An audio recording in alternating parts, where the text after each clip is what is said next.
Hi, I'm Ginger with Diabetes Daily, and I'm really excited to share with you this 3-part video course with New York Times bestselling author and SANE Solution CEO, Jonathan Bailor. In these videos, you'll see how almost everything we've been taught about wellness, nutrition, diabetes management, and fat loss have actually been proven wrong by modern science.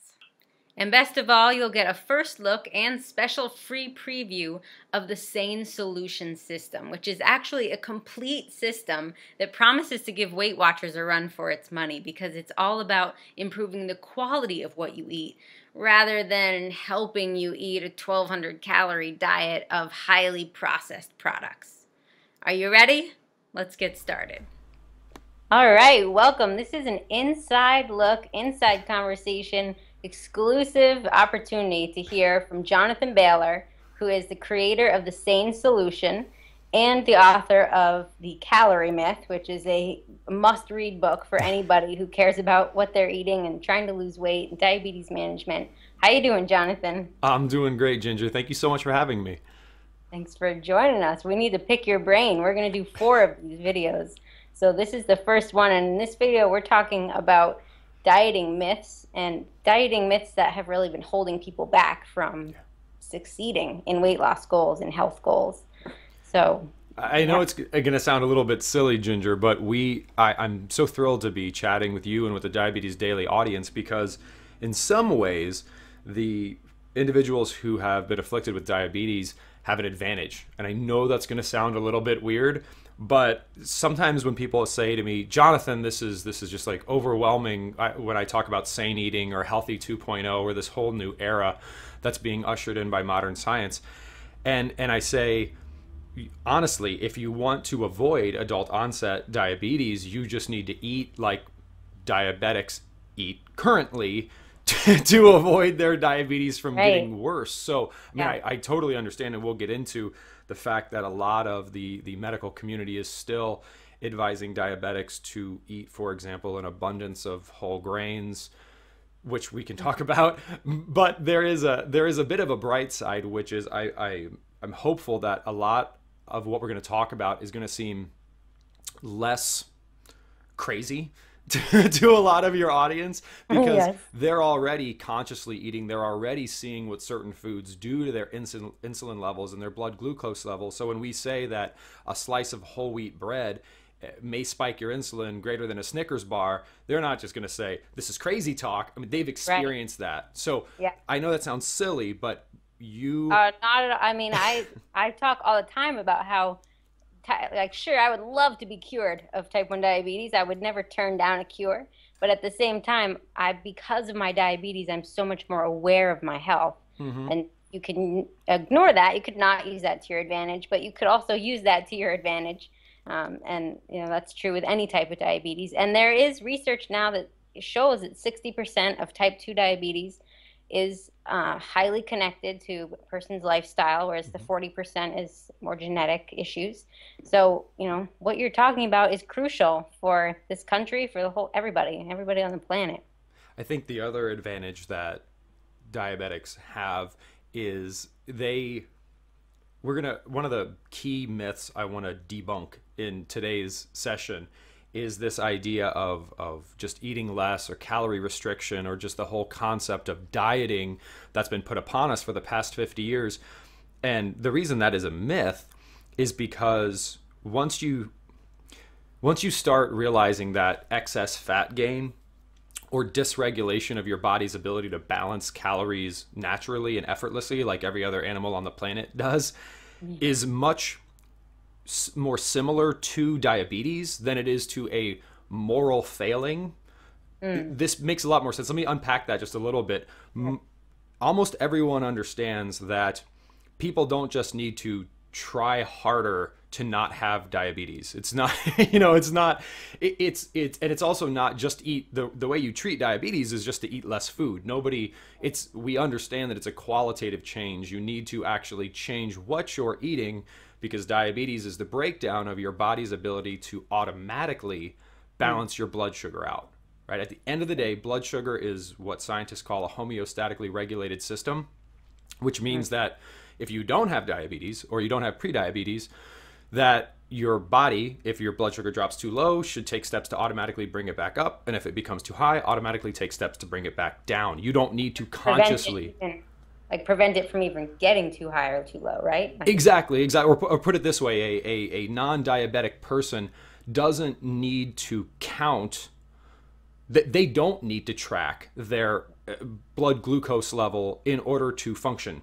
Like their body does that for them. It's not that doing it wouldn't help them, but it's just that they don't have to do it. The brain is supposed to do that. That's why we call diabetes a disease, because it is a dis-ease of what the body should already be doing naturally, right? And nobody says like, oh, you, especially like you type 1 diabetic, just try harder, because we understand that the body should be behaving one way. It's not. And we need to address that, not yell at that person and tell them that they're wrong somehow. But when it comes to obesity or when it comes to body fat levels, the science is clear. Obesity is to the automatic regulation of calories and body fat as diabetes is to the automatic regulation of blood sugar. So just like there are hormones like insulin that have a lot to do with blood sugar levels, there are hormones like leptin and ghrelin and cholecystokinin and blah, blah, blah, blah, blah, which exist specifically to enable your brain and your hormones and your gut to communicate and say, I have enough calories, make me full. Or I don't have enough calories, make me hungry. Or I have a lot of calories, give me energy and make my muscles involuntarily work so I don't become over fat. So you have, again, this homeostatic system which makes more calories in trigger more calories out automatically. And more calories out trigger more calories in automatically. But obesity is not a moral failing. It is like diabetes, it is a breakdown of that system. And once we heal that breakdown, that changes everything about dieting, because if you have it's like saying to a diabetic, the way you treat diabetes is just to eat less food. That doesn't make any sense at all, right? Right. And the way you treat obesity, and technically, if a diabetic ate less food, well, they would, you would have a smaller glucose response to 1,200 calories of junk than you would to 2,000 calories of junk. But we understand that that's not a treatment. That's almost ludicrous, but that is how physicians tell us to deal with excess body fat. And I'm here to tell you, and actual science is here to tell you, that it's as ludicrous to tell an overweight person, just eat less of the food that broke your brain, to telling a diabetic person, just eat less of the food that broke your hormones. Interesting. All right. So, I mean, on one of your favorite topics, you wrote a whole book about this. Obviously, your book talks about all kinds of things, but the calorie myth. Why is calorie counting and calorie restriction not an effective method to weight loss and diabetes management? Again, there's a super strong advantage here for folks who are struggling with diabetes, because there's an understanding of a key concept, which is, imagine you were on the early stages of lung cancer. And you wanted to say, okay, I don't actually have lung cancer, but I'm on the path to having lung cancer. And I'm a smoker. And I don't want to get lung cancer. And imagine that your physician told you, okay, I understand that you don't want to get lung cancer, so here's the solution. I'm going to give you shorter cigarettes to smoke. Right? You would say that's ludicrous. The answer is not to take in less of that which is causing me to have this affliction. The answer is to breathe clean air, or to not have this toxic substance that's causing a disease in my body. Diabetics get that already. They understand that, again, it's not just saying, hey, starve yourself. That's the way you're going to manage your diabetes moving forward. It's a qualitative issue. It's what are you eating? And certainly there's a lot of misinformation out there about what diabetics should be eating, but diabetics fundamentally have an advantage in the sense that they know that the quality of what they put into their body dramatically impacts their health, whereas the calorie myth is the myth that the quality of what you put into your body is irrelevant, and all that matters is the quantity of calories you're putting into your body. And that is just, if we take 10 seconds to actually think about that, it is instantaneously ridiculous. But that is what the mainstream said. I mean, that's Weight Watchers is a $1.5 billion company predicated on the assumption that if you just eat fewer calories, like their marketing says, nothing's off limits ever. Right. You just don't eat more than 1,200 calories, right? As a personal trainer, I swear 60-70% of the women that I worked with and did consults with were people that had done Weight Watchers, maybe lost weight or was just too hungry to keep under that calorie restriction number that they were given, and then gain the weight back. And it's so hard to follow that kind of protocol because it's not lifelong. It's not a long-term solution. And when you're done with it, I mean, you still haven't necessarily learned that 3 points worth of brownies is not a good breakfast as long as you stayed within your point limit. And so, yeah. Sorry. Well, and again, tying it back to this let's call it an unfair advantage almost that diabetics have. You let's use a type 2 diabetic or adult onset diabetic here as an example, that you know that let's say you used to eat, and this is not an exaggeration, let's say you used to eat 150 grams of sugar per day, which is not an exaggeration, right? No. Most Americans are probably taking in at least 150 grams of sugar per day. Yeah. And your physician told you, okay, I just want you to stop eating everything else other than those 150 grams of sugar, because I know you need them. I know you're addicted to sweets. So what we're going to do is just stop you from eating everything else and just have you eat those 150 grams of sugar, because then you're only going to be eating 600 calories per day. And actually, let's inject you with this weird hormonal thing, which isn't really tested. This is called an HCG diet. So let's put you on a super calorie restricted diet, and let's inject you with hormones, and that's going to solve the problem. And as a diabetic, you would say, well, of course, that's like, the issue is not the number of calories I'm consuming. It's what those calories, or what the source of those calories are doing to my hormonal makeup. So you already get that. Now we just need to say, what are the actual types of calories and sources of calories that have a positive impact on our body versus a negative impact on our body? And this, the good news here, this isn't controversial. People want to make it out to be controversial, but you can do. Biology isn't really a matter of opinion, right? We know that if you give penicillin to a person 9 times out of 10 or 99 out of 100, this is what's going to happen. And it doesn't matter if they're a boy or a girl, man, woman, child, adult, anyone. We're all Homo sapiens, right? We may have different color eyes, different color hair. There is some level of individualization, but at the end of the day, omega-3 fatty acids are required for life. Unambiguous. Sugar, consumed refined sugar, is not. It's not. So we can have debates about moderation and can you take and of course you can smoke cigarettes and not get lung cancer. Right. You can drink and drive and not get in a car accident. That doesn't mean we should recommend doing it in moderation. Right. Right? So that's really this when we talk about 50 years of diet myths, the fundamental myth is this myth that the quantity of calories you're consuming is the key thing to focus on. And if you can just bring that number down, your health will improve. And that is absolutely a myth. And the advantage that diabetics have is that they already get that, because the way you manage diabetes and the way you, in some cases, are able to cure at least adult onset diabetes, or at least get people completely off medication. Yeah, we like to say manage adult onset, because they can't technically prove that it cures it, right? Yeah, absolutely. But manage it and maintain healthy blood sugars with what you're talking about, with good nutrition.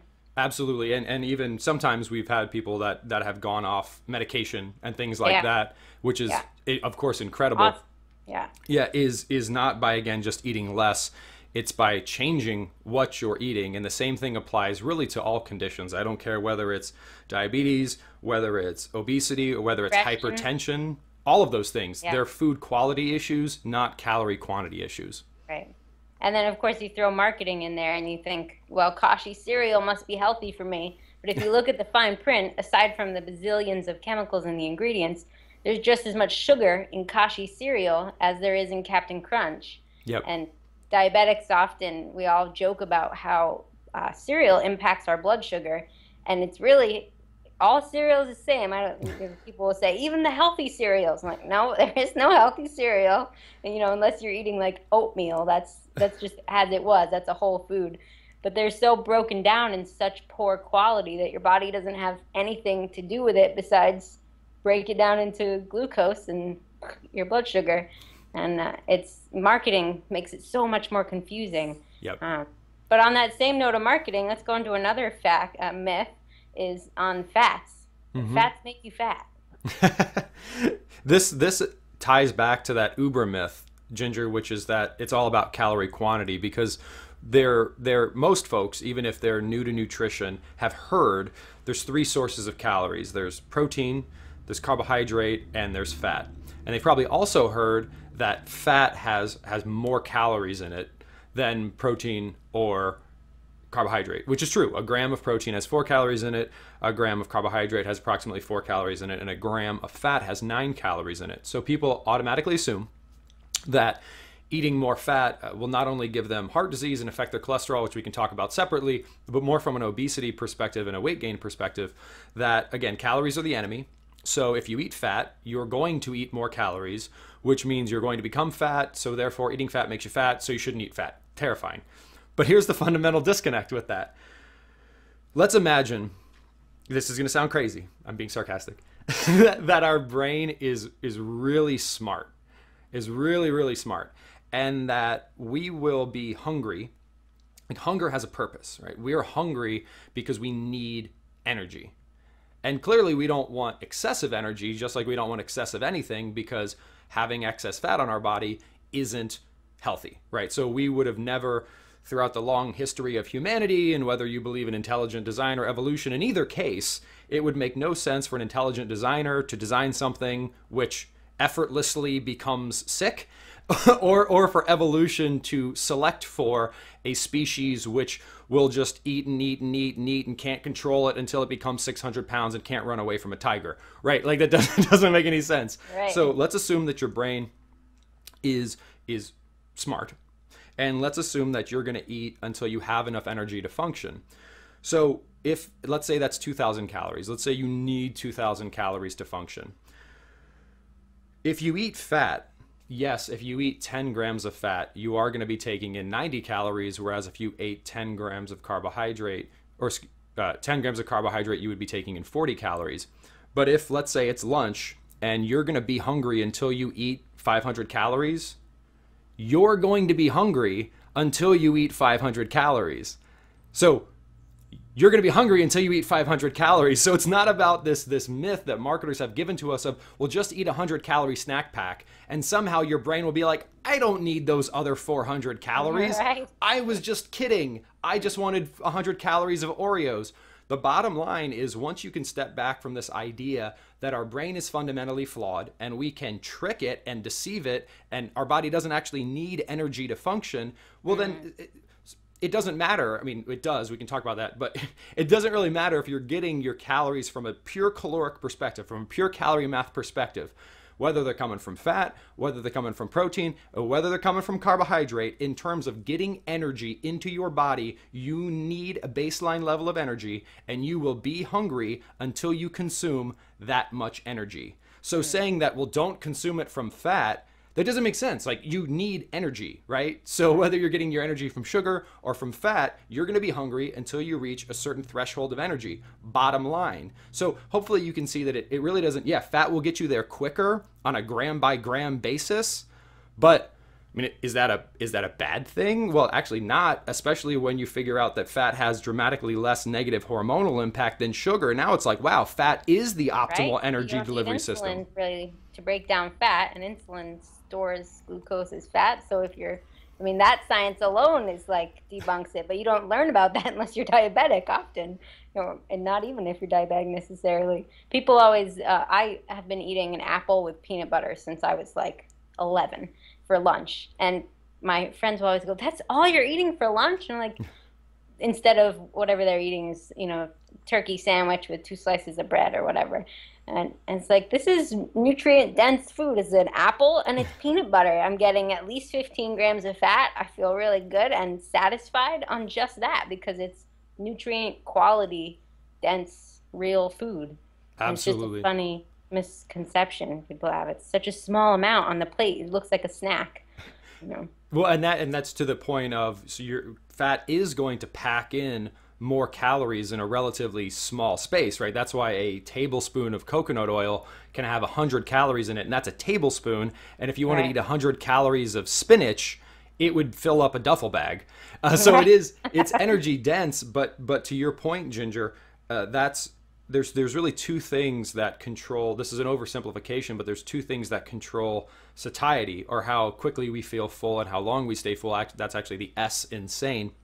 And that is, one is the hormonal impact that what we eat has on our body.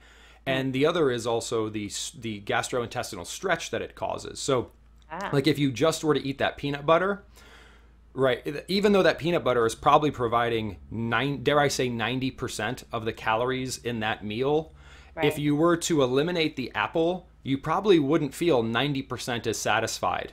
Right. Because that apple actually does the second step, which is it actually takes your digestive system and it stretches it, and those stretch receptors tell your brain, hey, I'm getting full. So that's why vegetables, low sugar fruits are so important, because they're the most effective way to give us that bulk or that stretch we need.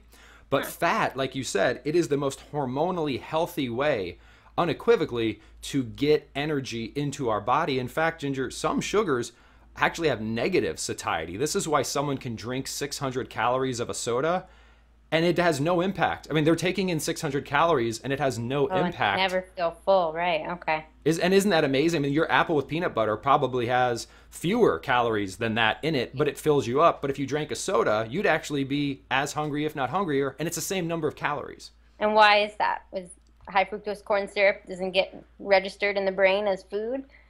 That's actually partially right. I mean, you're about 80% of the way there. And in fact, fructose specifically, a lot of these things don't trigger the normal satiety signals. And not only do they not trigger them, but some of these engineered products do the exact opposite. They actually make us hungrier. And if that sounds crazy, think about, for example, products such as Pringles. Pringles openly advertises that once you pop, you can't stop.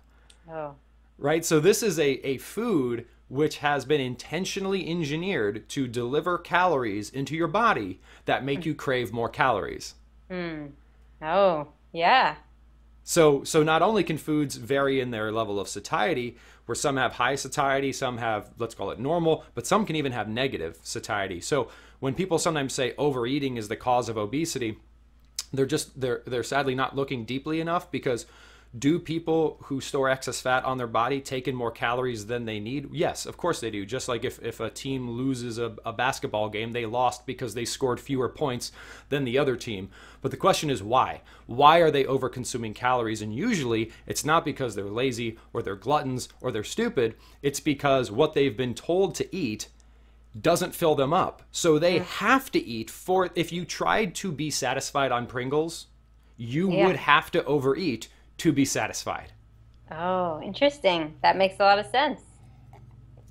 So hopefully that's helpful. We've covered a lot. Do you want to boil this session down to maybe some key takeaways for the viewers? Yeah. Well, so the first one, we were talking about calorie misconception, calorie myth. I would love if everybody watching actually went home and, instead of looking at the calories, looked at the quality of what they're eating, the ingredients, the amount of sugar. And Ginger, is that generally what you recommend? Is if I'm going to look at, what do you recommend for your readers that when they look at something, what are they looking at? Well, I mean, everybody with diabetes has to count carbs. You have to. And if you haven't learned yet, ask your CDE to help teach you how to count carbs. And we have some articles on Diabetes Daily about it as well. But the next thing, I mean, before you start analyzing the fat and the protein and all that, is just look at the ingredients. Is this a real food? How many words in that list are definitely not foods? And go from there. And, fewer things that come in a box. I think that's excellent advice, Ginger. And I would also encourage folks, when they're looking at that ingredients list, if it says sugar, well, first of all, it's probably not going to say sugar, because there's 60 different names for sugar. But organic canned syrup, or all that, or even fruit juice extract. I mean, they do all sorts of things to make it sound. But the point is that added sugars are really not helping you out here, right? I mean, is an apple going to have sugar in it? Yeah, it's going to have sugar in it. But if you look at the ingredients in an apple, it's not going to say sugar, right? It's going to say apple. But if you look at almost any other apple related product, if you look in the ingredients list, there will be a sweetener added to it, and that is really what you want to avoid. So anything that has added sweeteners in it, I love looking at the grams of sugar in something relative to the number of calories. And this is a little bit more mathematic, but it can be helpful if you can, because sometimes you'll see food manufacturers doing a little bit of serving size deception. So they'll make a serving size so small. So a serving is half a cookie, which only has 4 grams of sugar in it. So you're like, oh my gosh, 4 grams of sugar. It's so healthy. This is so healthy. But if you look at the calories in a serving size, so let's say the calories in a serving size was 40. So there's 40 calories in a serving, and let's say that it had 4 grams of sugar. So let's say it has 5 grams of sugar. So sorry, this is getting a little bit mathematical, but 5 grams of sugar, 4 calories per gram of sugar. So do the math, 4 times 5 is 20. So if a serving has 40 calories in it, and 20 of those calories are coming from sugar, half of what you're eating is sugar. Oh, and I think that's just a way for us to protect ourselves from food manufacturer serving size nonsense, but I love that advice. And it's a kind of a dead giveaway that they're trying to deceive you if they're saying a serving is half a cookie. Nobody eats half a cookie, like half an Oreo. Nobody does that. So that's a great point. I think that's a good takeaway. I think another great takeaway for folks is, and I think we can dig into this more in other episodes, is that you need energy, right? And your body isn't stupid. Your body's actually brilliant. So the key thing is to figure out, just like with managing diabetes, what are the ways to get energy into your body that don't aggravate diabetes? When it comes to your other metabolic health, including but not limited to obesity, the question is not how to consume fewer calories, just like it's not that way for diabetes. The question is how to consume the calories that will enable you to thrive. And once you do that, your body will take care of the rest. Just like, right? Like as you're able to manage your diabetes, your body's able to do more for you, and you don't have to think about it as much. The closer you are to being free of those symptoms, the same thing happens with your weight. The more you just eat the sane, nutrient-dense whole foods that we ate prior to the obesity epidemic, the more you won't overeat automatically. Right. And on that, we were talking about fats around this topic. And, take a look at how many low-fat foods you have that are labeled in your pantry as low-fat and in your fridge. And chances are that's not a really great quality food. So that's another place to go looking. Well, Ginger, I love this. I think this is also a great place for us to stop, because I think our next topic of the pitfalls of low-calorie dieting and low-calorie diet foods is a great place for us to explore next. How's that sound? That sounds awesome. All right. Thanks, Jonathan. Thank you, Ginger. Hey, Ginger again. I hope you enjoyed that as much as I did. Be sure to click on the SANE Solution link on this page to get your free Diabetes Daily SANE Solution plan. And to learn more about SANE Solution, visit sanesolution.com. Thanks for watching. See you again soon.